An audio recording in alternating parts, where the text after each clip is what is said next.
Tom, we got this guy here today from Louisville, Kentucky, but he's from New York and we had dinner with him, but now he's over in another state. He's a wild man. We got this guy, Brandon, on. Why don't you introduce him? So we are very excited to have Brandon Havrilla here today to from Red Max events. That's why the guy is all over the place because he's always traveling, setting up events across this country. So Brandon, what's going on in Louisville right now? Louisville right now is a leadership summit. So it's 40 individuals from some of the top brands in the world, very recognizable from Apple to Nike to, from the sporting side and also the general business side. And it's the people who are key players in the decision-making process for the marketing and events departments for each of these brands. So super cool conference that I got invited out to about a week ago to come check it out, shake some hands, and kind of brainstorm on a different level with a really cool group of people. It's awesome, man. Why don't you tell people, because this is we always are here showing people how someone else became the CEO of their life and of their business. Obviously, the business is really important. That's what people care about, but you have to be the CEO of your life in order to be the CEO of your business. So why don't you maybe give someone a little background, anyone who's listening to this, a little background on like where you were and where you are now, and then we'll go into how that all took place. Yeah. So my story, I started as an entrepreneur, and I think as of recently has that actually shifted to being a CEO by definition. And I think CEO was always the title, president, whatever, but like there's definitely a shift that happens that actually makes you a CEO. But I've been an entrepreneur all my life. I do think entrepreneurship is something that you're born with. I was always a lemonade stand kid. I was shoveling snow. I was cutting lawns. It was anything to make money. And I bring that up because I think that is a very key part in my story. As I started on the DJ and entertainment side, COVID hit, and COVID is what made us pivot to do what we're doing now. And I think if I wasn't born an entrepreneur, that wouldn't have happened. There you go. And then why let them know a little what you do and what your company is and kind of the size and scale of it as well. Yeah, so I'm the owner of Redmax.life, which is our creative ecosystem that houses three different brands. So we've got Redmax Events, which is the main beast that I'm involved in every day, and we basically fabricate experiences for people and the general public and corporate brands that you guys have seen in public, at a music festival or a concert venue or a trade show conference. But most people don't actually think or realize that somebody had to build that. So we're the ones with the shop, with the designers, with the whole team that is physically not only building it in the shop and making these things come to life there, but then also handling the logistics, getting them to the actual venue or location and setting them up there as well. Yeah, I used to go to the Javits Center every year for the auto show, and I represented General Motors. I had a lot of a lot of them were my clients, so I would go there to support them, and it was amazing. Like you see everything that's there and what's built, and it looks so simple and so well put together. And they used to be running around with chickens without their head with their whole teams, like setting these crazy things up. And you don't realize every little detail that goes into making it look like it was simple. And at least from the things that I've seen remotely, online or anything of what you've done, man, you guys make it look like it's so easy. Like Hmm. it's incredible. So is that more because of and you're always going to want to give credit to your team, I understand that, but how did you get it to the place where you can make it actually happen? I mean, you're doing small jobs, you're doing huge $500,000 jobs, you're doing giant brands, medium brands. How are you making it look so simple in the finished product? Confidence is the one word I would always put behind it. Being confident behind yourself as a business owner, as an entrepreneur, and being confident behind your brand or your product or your service, whatever you're offering. I think regardless of the output, we didn't start here, we didn't start where we are. But I was always confident behind what I was doing, right? And I didn't know everything. I still don't know everything, continuing to learn every day. But I do think that confidence is a really key word in my, every day. Because when I started, I mean, I'm 27 now, but when I started talking to corporate clients and stuff, I was 19, 20.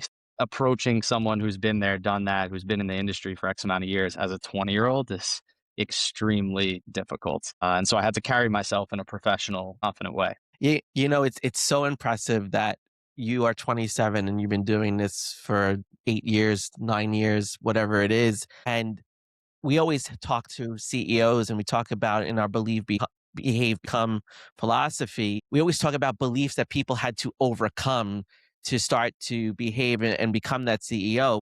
You seems as though you didn't have beliefs to overcome. You already had beliefs formed that have projected you into this place. What are some of those beliefs that you just have always had about yourself that has put you here at 27 years old in charge of this very successful company? I think the main one that stands out for me is always if they can have that, why can't I? That's kind of always what I believed and told myself. And so it's like, all right, if this company can do this, why can't I? What's holding me back from doing that? If this person can achieve this, why can't I? Regardless of their age, regardless of whatever. And there's many successful young entrepreneurs and business owners that do succeed, and there's many that don't. And so I always kind of believed that I was one of the ones that could, and I think that played a key part in it. But I also studied what made the ones that didn't succeed, like what contributed to that, right? Okay, well, you're out partying every Friday, Saturday, Sunday. Guess what? That's not the reality when you're starting a business. You don't get that luxury. You gotta risk a few things and give up some things. And so I've had my fair share of family time and friend time and things that I have put to the side in order to get the business to this point. Um, but I believed in what we're doing. I believed that I could, break that chain. I believed that I could prove my family and parents wrong, that what I wanted to do was a full-time, career. So Yeah, there's a saying, I'll butcher it. I don't know whose it is, but you have to sacrifice in the beginning, and most people aren't willing to do that, especially in their Sure. 20s. And it's really looking at it where it's like it's short-term pain for long-term pleasure, or you can go the other way, short-term pleasure, and it's going to be long-term pain. And most of us, I know I was even part of this in my 20s. I mean, I had really important jobs, but I probably could have ascended way faster if I would have sacrificed more of that short-term pleasure. And most of us are that way. Most of us are, looking to get some short-term reward for all this really this success we've had so quickly. That's what I've noticed with a lot of successful people. They have it really quickly in their young age. And then they're like, well, I better get something out of this, whether it's the Lamborghini or the Rolex or the partying or I remember taking friends out in limos and stuff like that and going to clubs. It's like it's silly, but that doesn't really add to anything, and it makes you feel good in the moment. But then you look out a year later and you're like, man, if I wouldn't have done that, what could I have done? And then that regret sets in. So that's an amazing belief you have. What are the behaviors you had to actually implement or put in to carry that belief out? I mean, discipline is the biggest one. Being disciplined in your goals and what you're going to do every day, when you're going to achieve it, etc. Um, but I mean, behaviorally, I'm gonna interrupt for a second, and you may be going here, but the reason I'm interrupting is I think a lot of the people who listen to this podcast have heard that discipline, whether it be from Tom and I or anybody else. But how so and I you 100% guys agree with use you that being word too. disciplined.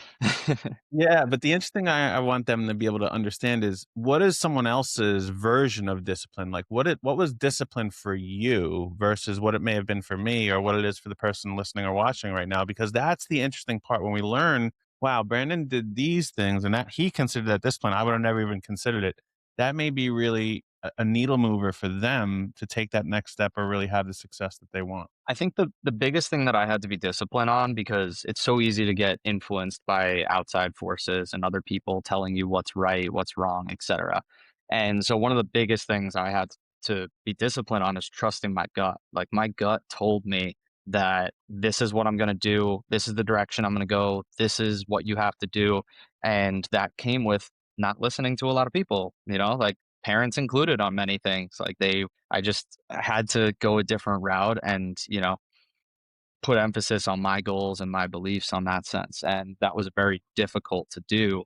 Um, Plenty of sacrifices and stuff that came with it. But that was like the biggest one for me, was just the discipline of making sure that I don't stray from what I feel my path is based on outside forces and people telling me to do other things or to go do other things. Yeah. So what allows that to happen? Because every once in a while we'll trust our gut and we can, I'm very aligned with what I've had this ability to trust my intuition, trust my gut, sixth sense, whatever it may be, almost my entire life. So much that it's like, it's not so much what I'm going to do; it's more of what I'm not going to do. I've learned that wisdom is more of the things that you don't do. So how were you able to remain disciplined once you trusted your intuition once, your gut feeling once? How were you able to keep doing it? Was it because we don't always have successes based off of it, but we still continue to trust it? How were you able to do that? I think I had a few key successes early on from my gut that did kind of teach me and set that early precedent of like, okay, you got to trust your gut. You know, you're right. Um, I've also had my fair share of, gut decisions that have turned out wrong or have not worked out for XYZ reasons. But I think it always just comes back to like, you just need a few of those key ones that will succeed and play off to make you feel like you should trust your gut. Um, I don't think it's something that comes naturally. I think most people honestly don't. Most people look externally for opinions or for advice or whatever. But the reality of it is like, and I've said this to my parents a million times, I've said this to friends, but like, I wouldn't ask for business advice from someone who doesn't own or hasn't owned a business. I wouldn't ask for medical advice from someone who's not a doctor, right? And I think that's like the general rule of thumb that I've always applied to my life too. So, like, if I'm going to listen to you, you better be, a preacher of what you're teaching, and you better have done that, been there, done that. Otherwise, I might listen to you out of respect, but I'm going to take it with a grain of salt. Um, so if you're going to try and tell me how to manage my finances, if your finances aren't in check, then I'm not going to listen to you. Right. You are, I mean, for a guy who's 27, the amount of wisdom that you have and that you've been willing to put out there and just adhere to your own boundaries and your own, it sounds like you're very good at what the expectations are for yourself and what you expect from other people. When you feel challenged or you feel like you're up against a failure or you've experienced a failure, what's one of the key things that you do to bounce back? Because the younger generation tends to just throw up their hands and give up. They don't typically keep going forward. What is something that you have done to combat the failure so you keep going forward? Yeah, it's not easy, and there are plenty of failures that, will come with it. But I think one of the main things that I've done to just continue pushing on and keep going, um, is put things into perspective and put, I'm not a big sports guy, but a lot of my friends are, and so I always, and a lot of my team are big sports people, so I constantly have to put things into like a sports reference for them. But look at, how many times are you going to bat? And I use this example with my team a lot, but like, how many times are you going to bat versus how many times are you actually missing the ball, right? So I try and put that same scenario into perspective for me of like, okay, yes, I failed. This didn't work. But how many things did I just do that did work? If I did six that did work and one didn't work, that's pretty good odds. It's pretty impressive, man. We use that all the time that, a good baseball player, a Hall of Famer is a 300 batting average. And that means they failed 70% of the time. And I mean, for you to embrace that, for not even playing, being involved in sports, but having that influence around you and using that for such a positive example, it's right. You're eventually going to get those hits and you're going to make those things happen. And it sounds like you just keep making things happen. And you're doing things all over the country, right? Like, what is the daily effort that you put in to acquiring those leads and talking to those people? What's a key behavior there? Because I think a lot of people give up on the lead generation part of the process. What do you do to make sure you're constantly getting new people in your universe? So this is where I stray from a lot of businesses. A lot of businesses put money into marketing. They put money into a sales team or a salesperson to go out and sell. I hired a full-time content creator, and we make all of our own content in-house, and there's a camera on somebody in our office at all times every single day. And we put a lot of emphasis on just sharing what we do behind the scenes, etc. And so for me, content has become such a big part of my life that like if I go a day without not creating a piece of content, I feel A, not fulfilled, but also B, I feel like I'm not reaching new people. I'm not reaching or adding people to my network. Um, so that's something that I've done to always stay connected and continue to do and continue to put myself in rooms where I am now too, around new people, um, with opportunities to connect and reach out to others. That's awesome. That is, it's being visible, right? It's being in those rooms, it's being in front of those people. And we talk about that all the time. That's what works for Adam and I the best is, being belly to belly with people and being in front of people, because that's where the relationships really develop, and that constantly getting in front, but always putting your content to back it up is also great because it keeps you in front as they look for you and they go to find you.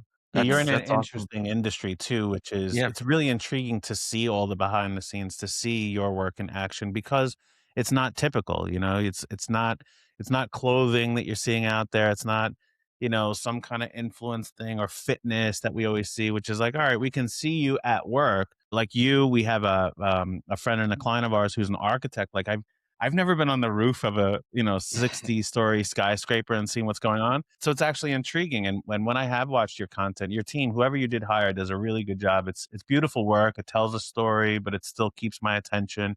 But it's fun to see. Like, wow. When I saw one of your workshops, I'm like, oh, I would have never thought to do things the way that you're doing it. And even though like I have no desire to be an exhibitor and do any of those things, I was still intrigued by your content. Intrigued, So yeah. it is. And And what that that's does even something for someone like me I was gonna say that's something that, like, is always brought up to people who are like to me, by people who are like, "Well, that's easy for you because what you guys do is so interesting," right? Whereas, like, okay, all I do is fitness, all I do is this or whatever. My brain works in a very creative way, like, I'm always trying to just break the chain. If everybody else does something one way, I wanna go the opposite way and figure out how to do it. And so I've came up with several ideas for some of those companies that maybe what they do is a little more stagnant and boring by definition because it's the same rinse and repeat stuff. Like, luckily, yes, we do have something new in our shop every single day. But there's always ways to make content that is engaging, that does capture people's attention, that does keep it interesting no matter what you do. You just got to be willing to do it and to try things outside the box and, post 6 posts that don't get any likes, but that seventh one will take off. Yeah, and what I was gonna say as well is it's not even really about if it takes off or anything else. Is it interesting enough? And whatever you do, I don't care if you're an accountant, there's a way to share what you're doing to make it intriguing and interesting. But the thing is when you are doing that, even though I'm not at a point where I'm like, I'm interested in doing any kind of exhibits or need any big setups of things that you would do now, it doesn't mean that 7 people I'm gonna come across today, one of them doesn't need it, and I'm like, "Oh, you have to talk to this guy Brandon, he does amazing stuff," and that's what it does. That is true branding, right? It's telling people who you are and what you do, not selling them all your shit all the time, and I think that's where a lot of people who wanna become a CEO get lost is like sales, sales, sales, sales. But it's really when you're developing a team, when you're developing a culture, when you're developing a company, it has to be the entirety of the thing that people are invested in, whether they're going to do business with you, they're going to refer to you, or they're going to choose not to do business with you. They have to clearly understand what you stand for and the way that you've put that across. You really truly have the ability to see that from a distance, even if you've never been in a room with you like we've been lucky enough to. So as you transitioned and you started taking that belief that you had and moving in and having this discipline through your behaviors, when was it that you really understood for yourself, wow, I am leading a company now. I'm not just selling some things. I'm not no longer, it's not lemonade, here's $5 for a lemonade or I'm cutting your grass. It's really like, wow, I'm running an organization and I'm in the charge of this as we call the CEO. When did you realize that? So I think there was like three different points for me. Realistically, there was the first one was right out of college, or I kind of skipped out of school after 2 years. But outside of that, right before COVID, I signed a lease on a building, and I brought in my first full time employee. And that responsibility at the time, which like now I can look back and laugh and be like, you were scared of that? Like, good for you. That's cute. But like that responsibility was a lot. And that was the moment that it went from like, okay, I was renting storage units. It was some nice extra cash on the weekends, whatever. To like, okay, this is a business now. There's a PSEG bill. There's a national grid bill. There's, other bills and responsibilities that come with operating this business. Then fast forward about a year into COVID, year and a half into COVID, start to build and scale the team. Now I've got like 5 employees. And that was the moment where it became, okay, this is like an operating business that I need to show up and I work for these employees. They don't work for me kind of thing, but like we need to move this machine along every single day. Then the most current one, which is kind of like where I was saying before, turning into a CEO is kind of right when we passed that 15 employee mark. And now we're at 17 full time. Um, that's when things for me started to shift of like, okay, you could put CEO in your email signature all you want, but like that doesn't mean shit unless you're acting like the CEO and doing the things that the CEO needs to do, which is not those really like tangible business, things day to day. You're talking about moving the needle, over the course of a month. Yeah, that is when you realize you said one key thing there is you work for them. That's a big differentiator that most people never get. They feel entitled that I've built this amazing thing and all these people work for me. And while they may have some minimal success, they won't have long-term, consistent, and stable success. You have embraced a really good effort there in saying that, yeah, I work for them. But then that other path, when you start to say like, "Oh, I'm thinking in the future," we always say this to our clients and anybody even who comes to those masterminds that we do. As CEOs, you really have to be thinking the next quarter, next year, next decade, right? That's our job is to see the future because we have the team that handles the day to day. And it doesn't mean you just remove yourself from everything that happens day to day, but that's just not where your thought process is going, right? You have to be looking out that far. That's why we go to conferences like this. That's why we go to dinners with other entrepreneurs. That's why we spend time cultivating relationships and seeing where are the gaps in the market. How am I going to put myself out of business in a year before somebody else does? And most people, they're so stuck in the mundane, the day to day, and all those things that they never truly, even if they have 17 employees, they don't truly become a CEO because they're still looking at the 6 inches in front of their face and worrying about all those Hmm. problems. So I commend you for that. All right, I have a challenge that Tom and I have come up with, and this is for some of our audience who is really listening to you and like, damn, I want to do this. Just like you said, that thing like, if somebody else can do it, why can't I? They're really right there. They're right there on that cusp as well. Go ahead. You were going to say I'm something, so Tom. I'm so excited to see what he says because he's been doing this since he's a kid. Like I can't wait to give him this parameter and see where he goes with it. So I'm just gonna sit back and enjoy it. This is gonna be fun. So yeah, the challenges for these people that have they're sitting around. They always say, "One day when this happens, I'll do that," and like they can't get off the couch and just get started. So we're trying to take a simple philosophy on how can they maybe think about it differently, and this is the challenge we're going to give to you. Imagine if you had $10,000, because quite honestly, anybody right now, if you can get $10,000, you may think that's all the money in the world, but $10,000 is accessible to each and every Hmm. person in the United States of America right now, and even some other countries. You can find a way. So if they could find a way to get this $10,000, and they still had either school or work or a job or kids or whatever they're doing, and all they have is 2 hours per day and 1 year's time to build a sustainable business, what would you do now if you only had $10,000 and you only had 2 hours a day and you had 365 days to be like, okay, I've built something that could be a business? What would you do? Wow. Okay. I mean, I feel like I want to ask more questions, but I feel like I also don't. Nope. And want to give you my gut thing. I guess one question is, do I have a cell phone, like a smartphone, Yes. or am Yeah. You I have all okay? the normal, you have your Okay. car, your stuff, anything you have normally, but you only have Okay. $10,000 to spend and you can only invest 2 hours per day. I mean, I'm gonna start making content about whatever I want. I'm gonna record videos of me talking. So I'm gonna take that 2 hours and divide that up. I do put a lot of emphasis on my time and a lot of importance on my time. So I'm gonna take the 2 hours, divide it into two sections. And in the first hour, I'm gonna spend the first like 20 minutes shooting a few clips of content and the other 40 going on Instagram, finding my potential customers and DMing them that video of me talking. Say I want to sell a bottle of water or a pen. We'll use the sell me this pen, instance. I'm going to get on and talk about the pen and say, listen, I was just looking at your Instagram and I loved what I saw. I did notice in that one video that you were writing with, a normal Bic pen and blah, blah, blah, whatever, get into the whole thing. I was just, if I could ever be of assistance, let me know. I've got this pen that writes for, blah, blah, blah. Sell them the pen, quick video, and just spend the other 40 sending that out. Because if I can reach, I don't know, maybe I could DM 100 accounts in that 40 minutes. Well, the next day in the first 20 minutes, now I'm going to divide that up because now I already have a video. So now the next day, I'm going to spend 10 minutes recording, 10 minutes replying to everybody that replied from the previous day, and then the other 40 minutes sending to another, new 100 potential people. Um, that would be my first play is getting in front of people and marketing it. I think the second hour, um, would be more strategic for me. I would go a little more strategy forwards and kind of just try and project that CEO look at things of like, okay, um, I'm going to do this for the first week, and then I'm going to do this for this week, and then month two, my schedule's going to change a little bit. That 2 hours, the time is going to get allocated a little differently, and so on.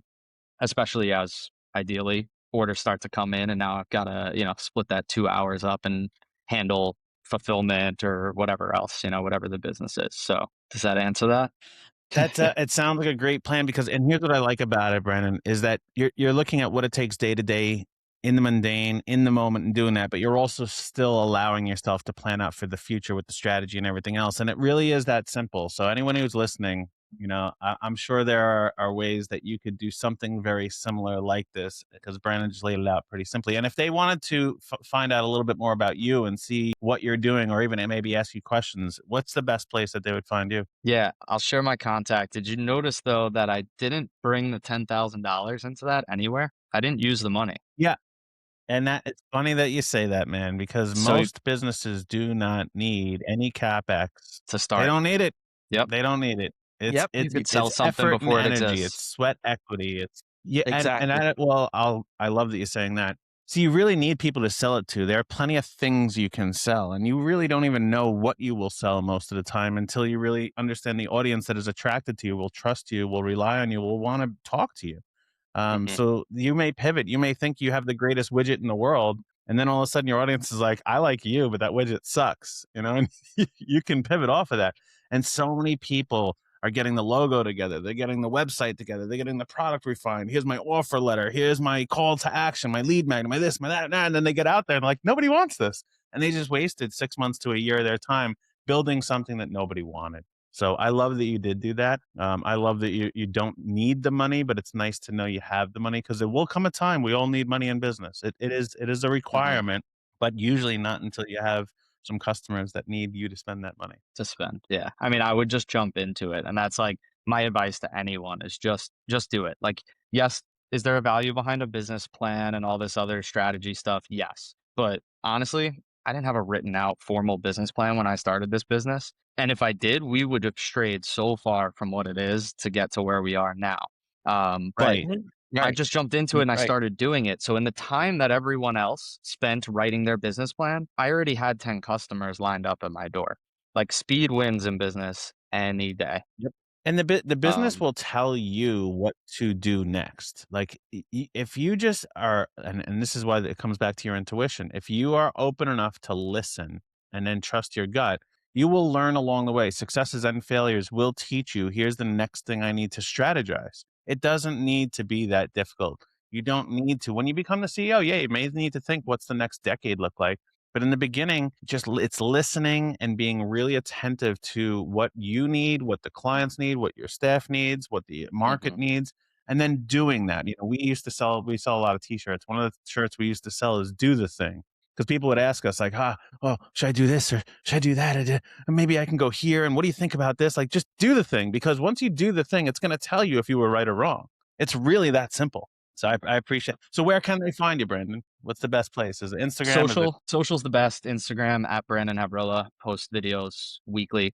Also on LinkedIn from the professional side of that. Also have a YouTube channel under that name. And then our company website is Redmax.life. That will take you to the ecosystem of brands that you could choose from, or at Redmax.events is the events page. excellent? Well, Brandon, thanks for being the CEO, pal. Thanks for Thanks, having me. man.